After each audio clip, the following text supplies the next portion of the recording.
Every 12 years, a mystical event unfolds in India, the Kumbh Mela, where millions gather to bathe in sacred rivers.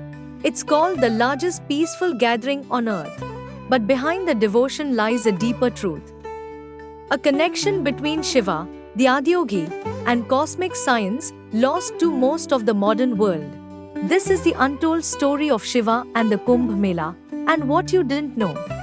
In yogic tradition, Shiva is known as Adiyogi, the first yogi and first teacher of yoga. He is said to have transmitted the science of inner transformation to the Saptarishis, the seven sages.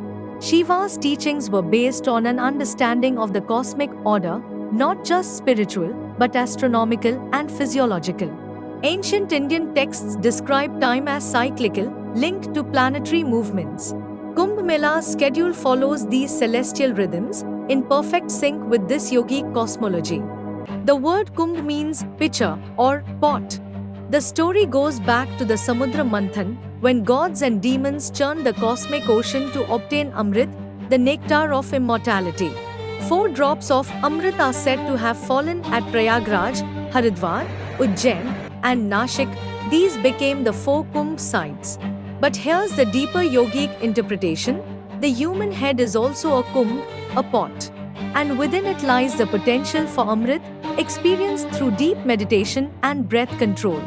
The Amrit story is symbolic. Many yogic texts describe the Bindu point at the top of the head as the source of inner nectar, awakened during spiritual practice.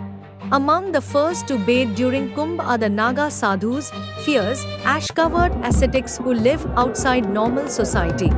They are devoted followers of Lord Shiva, often seen as manifestations of his renunciation. Why do they lead the ritual bath? Because they represent detachment from ego, body, and possessions, qualities Shiva embodies. And the act of bathing at a specific celestial moment? It aligns the individual self with the cosmic rhythm, a rare chance for spiritual upliftment. The Shahi Snan is based on astrological calculations, primarily the positions of Jupiter, Sun, and Moon, and is considered the most auspicious moment of the entire event. Did you know? The Kumbh Mela is timed by a precise astrological configuration. Jupiter, Guru, moves through the zodiac every 12 years. When Jupiter, the Sun, and the Moon align in certain rashis, zodiac signs, the Kumbh Mela is held. This shows how ancient Indian sages understood celestial mechanics long before modern astronomy. Modern studies even suggest that planetary alignments can affect Earth's magnetic field and may subtly influence human biology and mental states, something yogis knew through intuition. Yes, the holy dip purifies. Yes, the stories are powerful. But Shiva's greatest lesson wasn't in mythology, it was in experience. He taught that the real Kumbh happens inside you. When your body becomes the pot, your breath becomes the churn, and your awareness draws out the Amrit of higher consciousness.